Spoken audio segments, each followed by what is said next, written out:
What's going on, Headliner Nation? When we have some guys who are fringe players for us, it always makes sense to dive a little bit deeper into those players and find out whether they could go nuclear for that week or whether they would end up being landmines. So after the start and sit shows, we take a look at all of the fringe players and we break a few down for you that could be right in the middle, and we discuss whether or not they could go off on your roster or if they could end up being a total liability for this week. And I want to remind everybody, it's not a starter sit show. It is more of an opportunity to discuss whether or not you feel your roster could handle the risk with these guys in your lineup, regardless if they go off or they fall flat.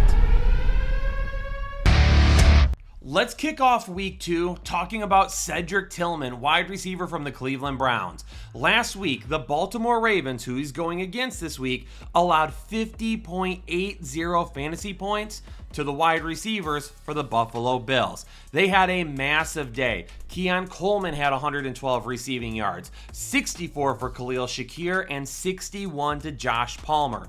237 receiving yards to the main wide receivers for the Buffalo Bills. Now, I don't anticipate this offense being nearly as dynamic with Joe Flacco as Buffalo is with Josh Allen, but I don't anticipate this being a game where Cleveland stays in a neutral or positive game script all that often. And a negative game script is going to mean more passing opportunities, and it's going to mean more opportunities for Cedric Tillman, who tied with Jerry Jeudy last week with 8 targets on this team. And that was a game going up against Cincinnati that was almost neutral game script for a majority of the game. They didn't really trail by more than 7 points all that often. Each of the 3 main wide receivers for Buffalo last week each had a long reception of at least 25 receiving yards. So when you take in the fact that Cleveland could be playing from behind and Joe Flacco is going to need to throw the football, and the numbers that they gave up last week to Buffalo, we could be in for a bigger day for Cedric Tillman.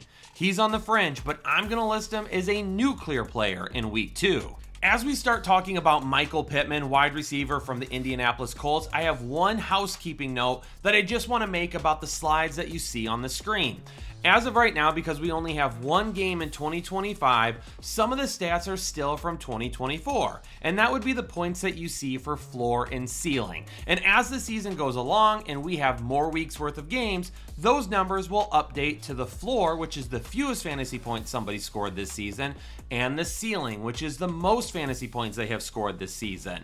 Right now, for the average fantasy points per game, I just have what they did in week 1, but we'll put the average in there of every single week throughout the year as well. Michael Pittman was clearly the number 1 wide receiver last week for Daniel Jones, but will it keep up the rest of the season? Here in week 2, it might be really difficult going up against Denver, who only allowed 12.7 fantasy points to wide receivers for Tennessee last week.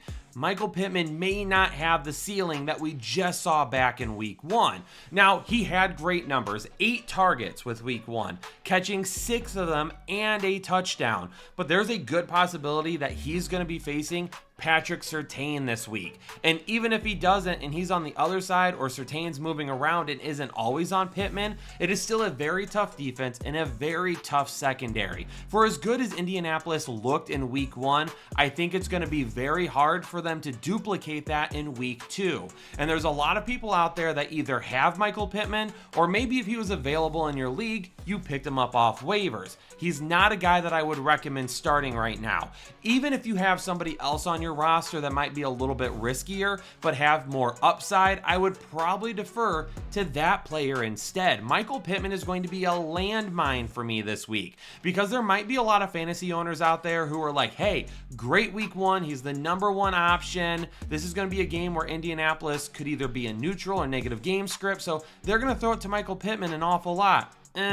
Even with all that being said, I get that point of it. I don't want to go the Michael Pittman route this week. If you're trying to play him, he could blow up your roster. Starting with Chig Okonkwo from Tennessee, or as we like to call him here, our boy Chig Okonkwo. Now, Chig Okonkwo is a guy that he has shown glimpses of big playmaking ability, but the Tennessee offense just hasn't really given him that opportunity as of yet. Could he get that opportunity against the LA Rams this week?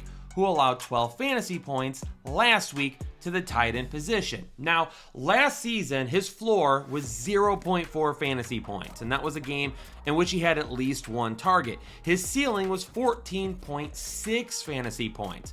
And after only scoring 3.4 last week, you might be trying to figure out, Kyle, how are you listing him as a boomer bust, nuclear, or landmine player this week? He is a guy that I was on the fringe about. Why? Cam Ward is going to need a safety blanket against the LA Rams front this week. And last week, Chig Okonkwo played almost 90% of the snaps. That is a lot of snaps for a tight end. And right now in Tennessee, there's not really another one that we're super worried about. So if Cam Ward, if we're thinking, hey, we got to get the ball out quicker this week. Also, hey, last week was not great for him. Why don't we set him up with some better passing attempts that could lead to some low upside plays, but at least help him gain his confidence and really get him headed in the right direction? Chig Okonkwo could be that target for Cam Ward this week. So this week going up against the LA Rams, a game I expect the LA Rams to be leading. We'll see if Tennessee's defense is as good as it showcased in week 1. I don't want to jump on board completely as of yet, but if for some reason they aren't exactly what we saw last week and the Rams have a really solid day, Tennessee's going to be playing from behind. Hopefully that's where Chig Okonkwo ends up coming into play. Does he need a touchdown this week? I don't think he would need a touchdown this week. If he got one, it would be great. But if he can see 7, 8 targets this week, he could still be a potential top 12 tight end. And it's hard not to get excited about players when we're talking about their potential ceiling. That's one of the reasons why I always have my chubby out during this show. No. Get your mind out of the gutter. I'm talking about my Chubbies Lions shirt. The fantasy headliners are helping Chubbies launch their new NFL line for the 2025 season. And these polos are super comfortable. Anything you buy from Chubbies is super comfortable. I can wear this thing all the time while I'm coaching my son's football team, while I'm recording fantasy football videos, while I'm out enjoying a nice dinner, and maybe even I'll wear it to church a couple of times when the Lions are playing on Sunday. But you can get yours right now or one from your favorite NFL team for $10 off. When you head on over to chubbyshorts.com and use code headliners at checkout, you're going to get $10 off the total price of your purchase. And you can also use the link down in the description to head on over there as well. Just make sure they know that the headliners sent you. But please don't tell them that I told you to have your chubby out during my shows. It might get a little awkward. Speaking of the Detroit Lions, what about DeAndre Swift going up against the Lions this week? Last week, going up against the Green Bay Packers, the Detroit Lions, for as bad as they looked during that game, they did a really good job of shutting down the run in Josh Jacobs, especially considering how good he looked going up against Washington on Thursday Night Football. But last week, they only allowed 15.7 fantasy points to Josh Jacobs. He had 66 yards on 19 carries. 3.5 yards per carry. Last week, DeAndre Swift kind of looked the same. Going up against Minnesota, he had 17 carries and only averaged 3.1 yards per carry. The biggest difference is he didn't score a touchdown. And I also don't think that there's going to be enough targets available for DeAndre Swift in these matchups either. And maybe Ben Johnson is going to want to utilize him going up against both of their former teams. Maybe they both want a little bit of payback this week. That would be understandable, and why DeAndre Swift was still a fringe start for me. But we saw his floor and his ceiling last year. It was a really wide gap. His floor last year was 5.2 fantasy points. His ceiling was 26. So what are you thinking about DeAndre Swift this week? Are you thinking nuclear? Are you thinking landmine? Well, I think a lot of it depends on how you think this game will play out. I can't see Detroit getting beat as bad as they did this last week at home this week. And Caleb Williams is really going to be the X factor. Does he look like he did the first couple of drives, or does he look like he did the rest of the game against Minnesota? The better he throws the ball, the better they pass the ball, the better DeAndre Swift could do. But even last week with Green Bay driving the ball down the field, they still held Josh Jacobs in check for a majority of that game. As of right now, I'm leaning towards DeAndre Swift. being a landmine in week 2 against the Detroit Lions, because I don't know how high his ceiling could go against a run defense that over the last couple of years has been very solid. I don't want to include a lot of players from the same team in these segments. I want to try and spread it out across different teams as much as possible. But I felt the need to talk about Tony Pollard as well, because Tony Pollard was a guy that I really liked coming into this season. And I told everybody drafting him as your RB3 could end up being great for you. And then after Tajay Spears went down, it looked like the sky was the limit. That Tony Pollard was going to be a guy that was going to get all of the volume every single week for Tennessee. And last week he scored 7.4 fantasy points. And we saw last season that he had a little bit of a wider gap as well. 3.9 fantasy points was his floor, 20.4 fantasy points was his ceiling, but he wasn't a guy that reached his ceiling all that often. The LA Rams last week only allowed 9.4 fantasy points to the opposing running backs. I wonder if Tony Pollard is going to be in about the same area this week, even if he were to score a touchdown. I think the Rams front is going to cause a lot of issues early. And last week, Nick Chubb only ran for 60 yards, albeit on 13 carries. And he was coming back from an injury, and he still looked pretty solid last week. So can Tony Pollard be just as efficient this week? If so, the question becomes, how many carries is he going to get? Because it depends on if you think Tennessee is either going to be in neutral or positive or negative game script. For Tennessee, the best bet will be to keep the LA Rams off the field as much as possible. So running the ball with Tony Pollard to start seems like a really solid idea. But I think for him to reach his ceiling this week, not only is he going to need 20 plus carries, but he's going to need a touchdown as well. And because of that, here in week 2, Tony Pollard is going to end up being a landmine for me as a fringe start. I don't consider myself a Treveyon Henderson truther, and you're probably saying, Kyle, you had him in your video last week as well. Well, he's going to make another appearance this week. Do we think he can go off this week, however, after, I guess, a little bit of a disappointing performance? Now, he doesn't have a floor and he doesn't have a ceiling yet because he didn't play last year, but he scored 8.1 fantasy points last week in a half PPR league. And now he gets the Miami Dolphins, who allowed 12.8 fantasy points last week to the Indianapolis Colts. Now, last week, Henderson only played 35% of the snaps. He was outsnapped by about 20% by Ramondre Stevenson. But he's a nuclear selection this week. I'm going to give it to you a little bit early. I've been holding it till the very end. I'm going to say nuclear a little bit early in this one instead of making you hang on.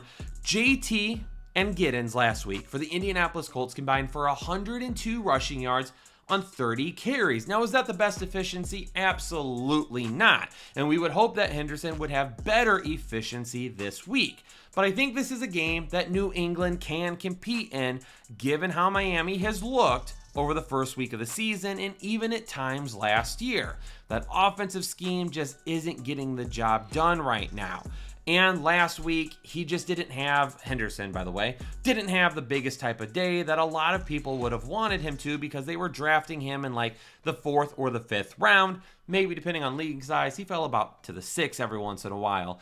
But if we can get a decent lead for New England this week, and if they can play in front of the Miami Dolphins, I think we're going to see a little bit more Treveyon Henderson. Hopefully, he can get a few more carries. But worst case scenario, if Miami is playing with or ahead of New England, that's where Treveyon Henderson could help in the passing game. And let's keep our fingers crossed that Drake May looks his way every once in a while and he can find himself a couple of big plays and go nuclear. My last running back is going to be Zach Charbonnet, because I'm getting a lot of questions about him and Kenneth Walker. I was a big advocate of drafting Kenneth Walker all offseason long, but I was also a big advocate of making sure you got Zach Charbonnet. Even if you needed to draft him before his ADP, we needed Zach Charbonnet. And to begin the season, Kenneth Walker has been banged up. Right, no shock there. That's something that's been an issue since he's entered the league. But we were prepared for it. If Kenneth Walker was banged up, missed time, whatever it would be, we would have Zach Charbonnet sitting right behind him. And last season, Zach Charbonnet had a ceiling of 34.8 fantasy points. Towards the end of the year, we saw the upside that Charbonnet could have on a consistent basis if he was the guy. And last week, Walker only played 40% of the snaps. Is that going to change? I really think so. I think Walker is going to end up seeing more snaps, and I think that he is going to work him back to being the RB1 in this offense as long as he continues to progress and stays healthy over the next couple of weeks. And we'll see Zach Charbonnet start to lose touches, and then he might start seeing only 40% of the snaps. But here in week 2, because I still don't think that Kenneth Walker, I think at best we're back to about 50% of the snaps. Zach Charbonnet has some really big upside going up against the Pittsburgh Steelers, who allowed 25.20 fantasy points last week to the New York Jets. They allowed over 100 rushing yards to Breece Hall on only 19 carries. Zach Charbonnet could get 12 to 15 carries in this game as long as Seattle is not getting blown out. Charbonnet had 12 carries last week going up against the San Francisco 49ers. This rush defense that he's facing this week definitely could be a lot more vulnerable. And he put up 47 rushing yards on those 12 carries and scored a touchdown. His long was only 7 yards. So in week 1, the numbers themselves don't look great, but he still made a decent amount out of the 12 carries that he did get. And if we're at least, again, at 12 to 15 carries against a defense that gave up bigger plays last week, and Zach Charbonnet could still see work in the red zone, he absolutely has the opportunity to go nuclear. All right, let's wrap up this show with quarterbacks. And the first guy up I want to discuss is going to be Matthew Stafford going up against the Tennessee Titans that really held Bo Nix in check. Last season, his low was 5 points, his high was 27.8 fantasy points, and after looking fully healthy in week 1, he scored 13 fantasy points. Now, Tennessee last week only allowed 6.84 to Bo Nix, and they did a very solid job of keeping him in check and even causing a couple of turnovers. And for now, Matthew Stafford looks healthy, and we know with Matthew Stafford, unfortunately with his back, that can change at any point in time. But I don't know if the Tennessee defense that we saw last week is the Tennessee defense that we'll actually get all season long, or if that was just week 1 going up against Denver. Tennessee's defense could end up being a little bit less of what we saw. And now they're going up against a veteran quarterback like Matthew Stafford with a guy that just went off at wide receiver, Puka Nacua, and another savvy veteran that absolutely could end up having a solid day as well. I think Tennessee is going to be pushed this week a little bit more than they were last week. And that's why, even though Matthew Stafford is a fringe start for me, because I don't know what Tennessee defense we're going to end up getting this week, I think the chances of him going nuclear or landmine fall more on the nuclear section. I definitely could see a big week for him. If this Tennessee defense just isn't what we saw in week 1, him and Puka Nacua should be hooking up once again, and I wouldn't be shocked if Devontae Adams finds the end zone. What about Tua? What about this Miami offense? I don't think anybody feels great looking at the Miami Dolphins right now. I don't think they feel great about themselves at this point. And they've got some issues going on too. I mean, Tyreek Hill, could he end up being in more legal trouble? Could he end up being in trouble with the NFL? That's definitely something we have to keep an eye on. They were already talking about potential trades of Tyreek Hill if things didn't get off to a solid start for Miami. Maybe this is the breaking point. Maybe there is a team out there that's willing to take a shot on him. Who knows? Jalen Waddle, he is practicing, but he is still banged up this week. And there's no word if Christian Gonzalez for New England is going to end up playing. He's their number 1 cornerback. He missed last week, and they got torched for over 300 passing yards by Geno Smith. They allowed 17.48 fantasy points to him. So for Tua this week, this is the week where you get things going. Christian Gonzalez, as of this recording, had not practiced as of yet. And there is a chance that he could still practice a little bit later on in the week. So depending on when you watch this video, he may have practiced by then. But if he doesn't end up practicing and he doesn't end up playing, Tua, you got to get your ish together, man. 362 passing yards by Geno Smith last week against this defense. Boy, you better be over 275 or you're going to have a lot of people dropping your butt to the waivers. This is it, Tua. Last chance for me. I'm going to list you as a nuclear option. You have an opportunity this week. Tyreek Hill doesn't seem like he's in jeopardy of missing time this week, but who knows what the rest of the season will look like. Take advantage of it if there's no Christian Gonzalez and go nuclear. And I just mentioned Geno Smith and Las Vegas, but now we're going to talk about Geno Smith and Las Vegas going up against the LA Chargers, who allowed 26.02 fantasy points to Patrick Mahomes last week. But Patrick Mahomes is just a different specimen in every way, shape, or form. He threw for 258 yards and a touchdown last week, but a lot of those 25 fantasy points also include the 57 rushing yards and the rushing touchdown that he had as well. And last week, Geno Smith took advantage of a defense that's trying to find a new identity under new head coach Mike Vrabel, while also missing their number one cornerback. Now, I don't want to take too much away from Geno Smith because we've seen him be successful in the past. I'm not trying to hate on this man whatsoever. Last season, his ceiling was 26.3 fantasy points. His floor was 5.5. And after coming off a game in which he gave you 18.5 fantasy points, I think a lot of people are super excited to put Geno Smith back in their lineup once again. But one thing Patrick Mahomes did last week to earn those 26 fantasy points was the fact that he extended plays. Whether he did it with his legs, whether he did it with some crazy throwing motion where he's basically laying on the ground by maybe like a half an inch and is able to sidearm a completion to his receiver right in front of him. I think we're going to see a tougher week going up against the Chargers, and I think they're going to get after Geno Smith. And while he could still end up having a very solid week, for those of you that are expecting another 18.5 fantasy points, I would caution you that for me, he's more of a landmine in week 2. Headliner Nation, I appreciate you tuning into this episode and checking out some of the guys this week that I think could go nuclear or be landmines in your fantasy lineups. Make sure you hit that like button for me. If you've got any hype left this week, hype the video up, send it out there to the masses, let them start finding it as well. You don't have to share it with your league mates, but there's a lot of people out there that play fantasy football that you'll never play against that deserve to know about the headliners. And if you're new here to the channel, hit the subscribe button, stick around, and think about becoming a member as well. Hit that join button down below to see all the perks that you can get on a monthly basis, including getting into our exclusive Discord that only our members have access to. Headliner Nation, stay safe, stay healthy, enjoy this week of football, and I'll catch you on the next episode of the Fantasy Headliners. Analytics off the chain, other channels not the same. Jake and Kyle, you know the name. Headliner Nation, we running the game.